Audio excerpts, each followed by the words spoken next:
The studio lights flared. Pete Hegseth smirked as he adjusted his tie, already basking in the anticipation of what he thought would be a slam-dunk segment. Across from him sat Congresswoman Jasmine Crockett, composed, sharp-eyed, and silent. For a moment, he mistook her stillness for hesitation. Big mistake. Before we begin, Pete leaned forward, his grin widening. Just curious, Congresswoman, remind us again what makes you qualified to speak on national security? The question wasn't innocent, it was a shot. A rehearsed, condescending jab meant to go viral on his terms. Jasmine blinked once. That was all. I hold a law degree. I've defended people's rights in courtrooms you've never stepped foot in. And unlike you, Pete, I didn't get my job by parroting cable news scripts, I earned it, every step of the way. The air thinned. Pete let out a low chuckle, but his posture betrayed him. He shifted, suddenly less certain. Okay, sure, but law school? Doesn't exactly make someone an expert in warfare or border policy. That was it. Jasmine leaned forward, her tone controlled and cutting. You served in the military, Pete, and that's honorable. But let's be clear, your battlefield is now a teleprompter. Mine? The Constitution. You mock my credentials while ignoring the fact that I've spent my career upholding the very rights you claim to defend on TV. The panel froze. Even the host went silent. What was meant to be a character takedown turned into a masterclass in restraint and rebuttal. Jasmine hadn't raised her voice. She hadn't needed to. She had buried him, with one line. The clip had barely been posted before it exploded online. Within hours, Jasmine buried him was trending, first on Twitter, then across every major platform. Pete Hegseth's team rushed to reframe the moment as spirited debate, but the internet had already made its judgment. Jasmine Crockett didn't just win that exchange, she dismantled a narrative. And she did it calmly. Precisely. With surgical precision. The next evening, Jasmine was invited to MSNBC for a follow-up. The host leaned in, eyebrows raised. You knew what he was trying to do, didn't you? Jasmine gave a knowing smile. Of course. It's always the same playbook, question the black woman's credentials, try to get a soundbite, hope she gets flustered. But this time? The playbook backfired. Meanwhile, Pete tried damage control on Fox News. She took it personally, he claimed, chuckling awkwardly. It was just a question. But his usual confidence was cracked. Even his co-hosts didn't jump to his defense. Behind the scenes, producers debated inviting Jasmine back, for ratings. They knew her name now meant engagement. But she wasn't interested in playing their game. Because for Jasmine, this wasn't about viral moments. It was about setting the record straight, again and again, if necessary. You don't get to mock a black woman's education, her experience, and her intelligence, then hide behind, just asking questions, she told CNN later that week. We've seen that tactic before. It's lazy. It's cowardly. Pete stayed silent after that. No follow-up. No apology. Just silence. And in that silence, Jasmine's words echoed even louder. By the time the weekend hit, clips of the confrontation had gone international. BBC, Al Jazeera, even France 24, all ran segments asking the same thing, who is Jasmine Crockett, and why did her words shake American media to its core? Back in Texas, Jasmine was unfazed. At a local town hall in Dallas, she addressed a crowd of students, activists, and voters. Someone in the back shouted, "You cooked him, Jasmine."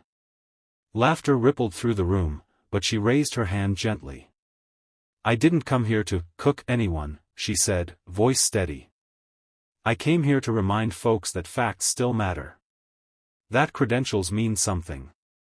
And that condescension from a TV host doesn't erase a single minute of the work we've done." Applause thundered.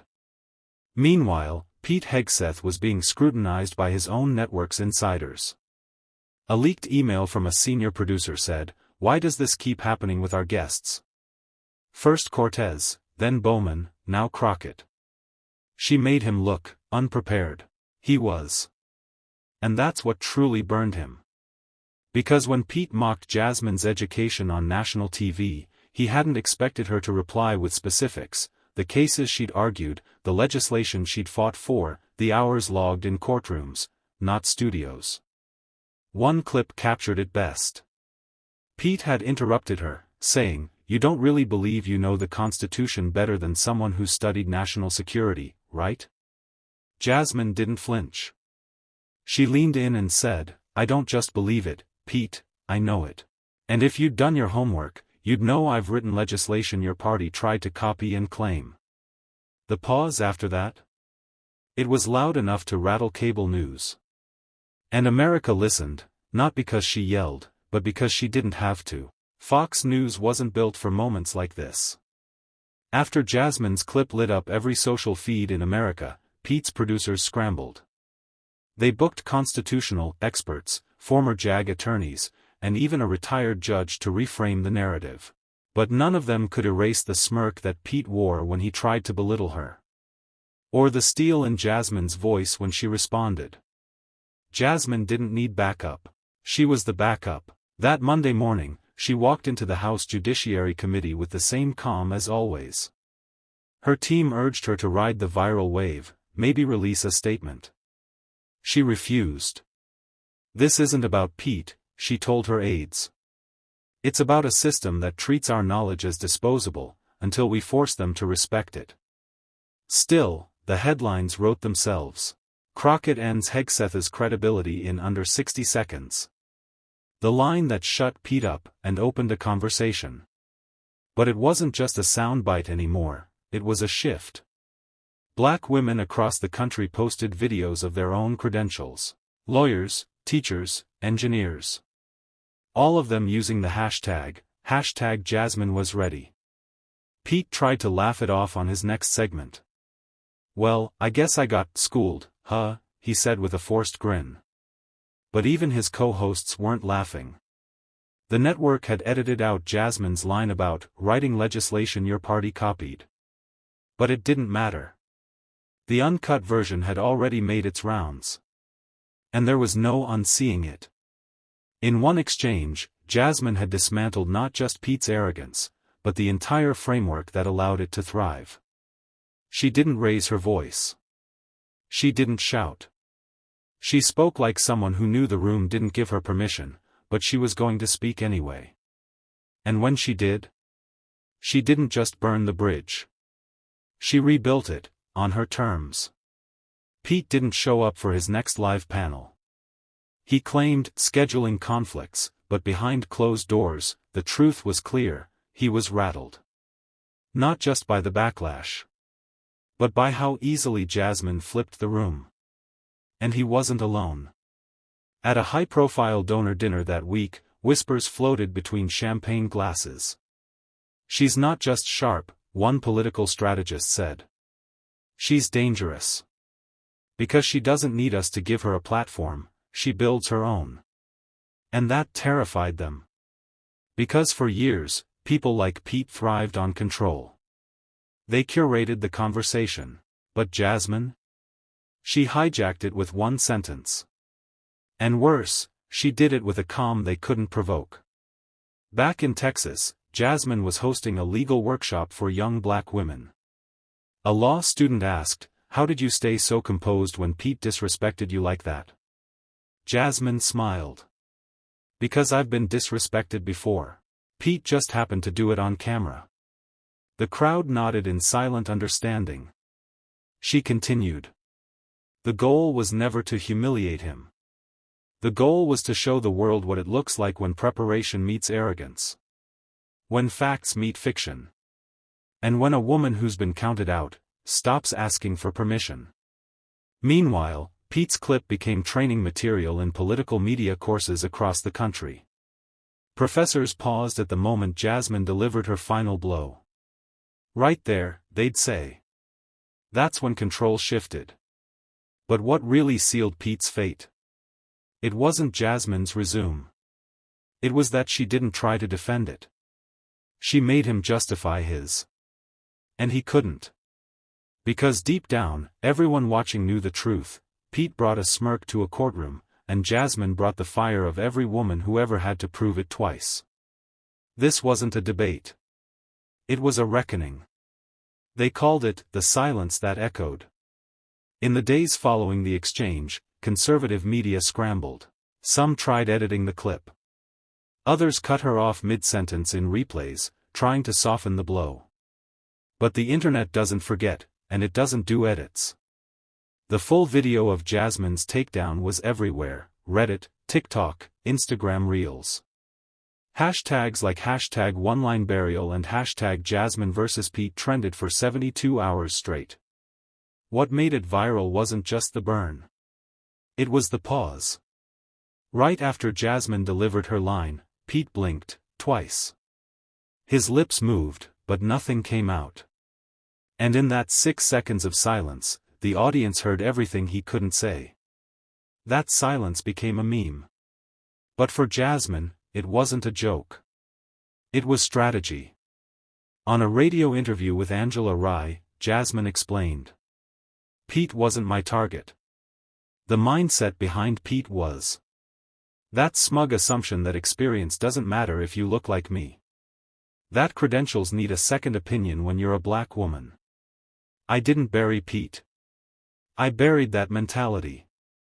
Angela paused. And you did it without raising your voice. Jasmine responded, because I didn't need to. That's the power they never calculate for. Behind the scenes, Fox producers began rethinking guest pairings. Don't bring Crockett on unless you're ready, one warned. She doesn't play the same game. In Congress, Jasmine's name was whispered in news circles. Allies smiled. Rivals braced. The woman who'd been underestimated had now become unavoidable. Pete? He posted a vague tweet. Respectful dialogue matters. But the comments lit up like wildfire. Then maybe start with respect. She taught. You flinched. One line. And you vanished. By week's end, Pete's credibility wasn't just bruised, it was redefined. And Jasmine? She didn't just win a debate. She altered the rules. Pete Hegseth thought time would do the healing. That America would forget the clip, move on, spin to the next headline. But Jasmine's response didn't just sting, it stuck. And worse, it evolved. It became a symbol. On morning shows, pundits stopped asking if Jasmine was qualified, they started asking if anyone else could even keep up with her. On campuses, law professors quoted her line verbatim. Students knew it not as a moment, but a turning point. Even inside conservative circles, something shifted. Behind closed doors, Pete's colleagues were blunt. She made you look like you brought flashcards to a chess match. Still, Pete tried to fight back. He booked an interview on a sympathetic podcast. He smiled and said, it was taken out of context. But the host, caught in the tide of public pressure, asked, then what was the context? Because it looked like you got checked in real time. Pete's smile cracked. Meanwhile, Jasmine didn't bask in the attention, she used it. At a town hall in Atlanta, she walked to the mic without notes. Let me be clear, she began. This wasn't about pride. This was about proof. Proof that we still live in a country where some folks assume knowledge must come with a necktie, or a lighter skin tone. The crowd rose to their feet. She continued, voice calm but cutting. You can mock my education, you can scoff at my credentials, but you cannot undo the facts. And every time you try, I'll be there. Ready. With truth in one hand, and fire in the other. A standing ovation roared behind her.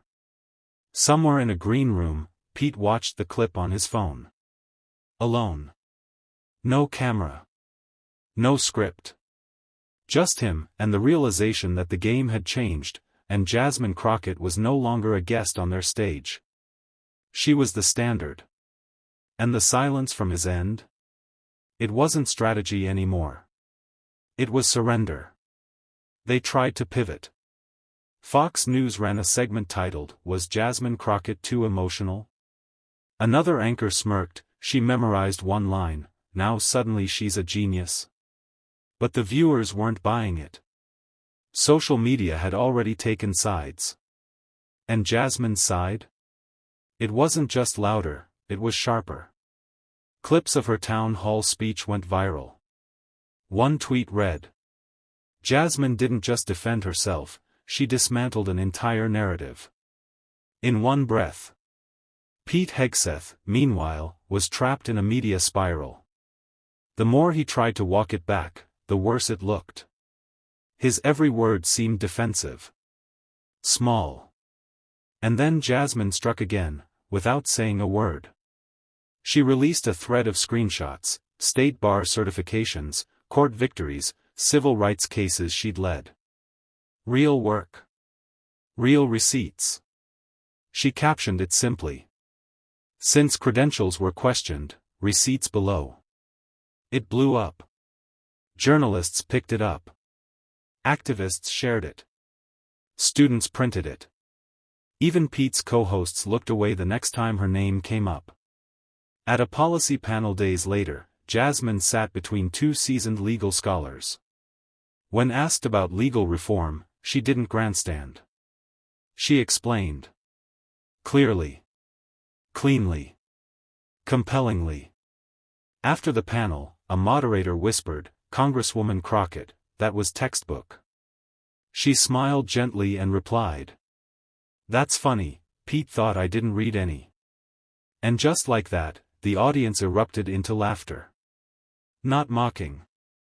Not cruel. Just truth catching fire. Meanwhile, Pete avoided the press. The man who once mocked Jasmine's intellect had become a cautionary tale in real time. It wasn't just a political skirmish anymore, it was a reckoning. A shift in who gets to define smart, who owns the room, who leads the future. And Jasmine? She wasn't fighting to be heard anymore. She was the voice. Pete Hegseth had gone quiet. No more snarky tweets. No more smirking segments. Just silence. The kind of silence that screams defeat.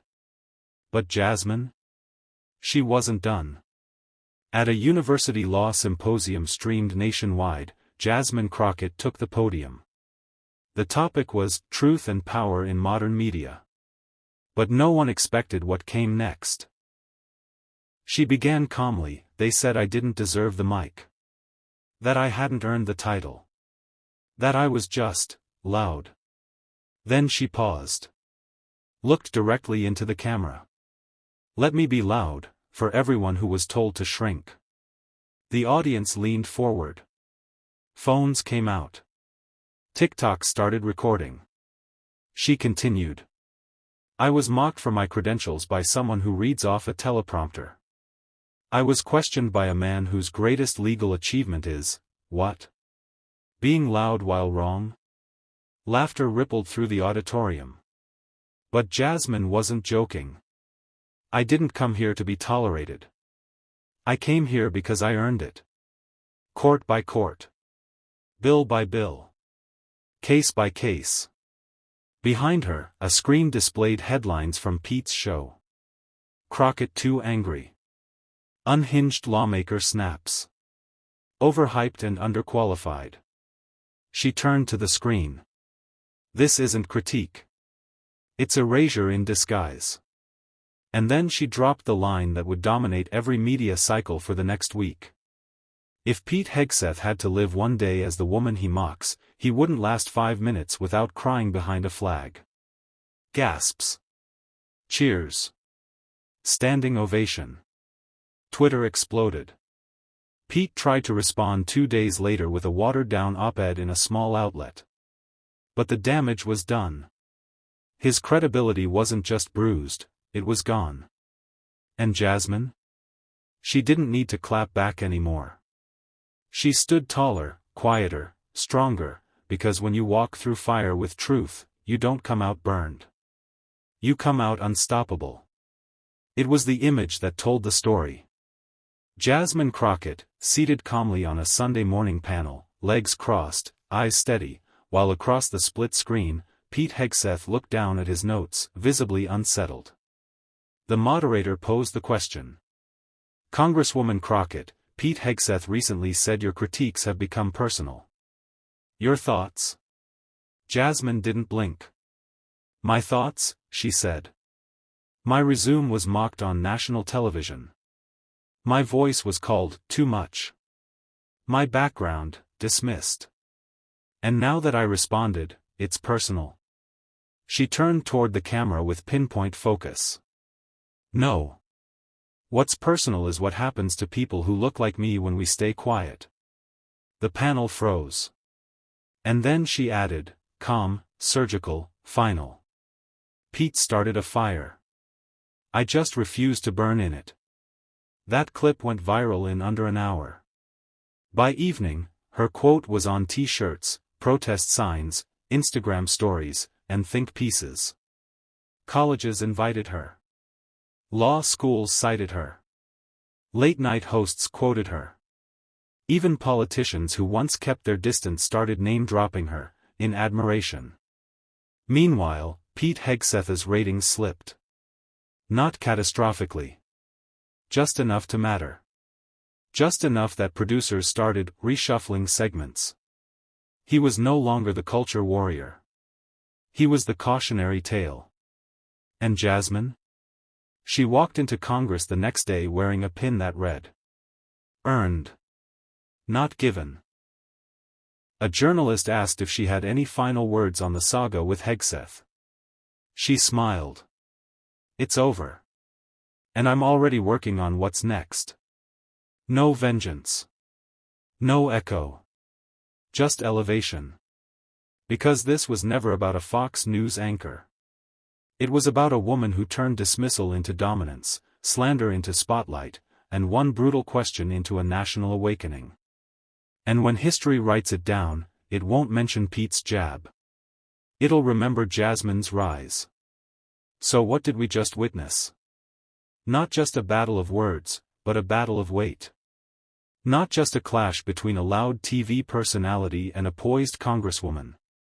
But a full display of what happens when facts meet fire and arrogance meets earned authority. Pete Hegseth underestimated her. He thought volume could drown out value. He thought slick suits and studio lights could outshine courtroom victories and lived experience. But Jasmine Crockett didn't need to shout. She didn't need to insult. All she needed was the truth, and 60 seconds. She didn't just defend her credentials. She redefined what it means to hold power and still be questioned. She turned a cheap shot into a national reckoning. And the lesson? When you come for someone who built her voice in silence. Who earned her seat with scars, not sponsors. Be ready. Because Jasmine Crockett doesn't argue to win headlines. She speaks to rewrite them.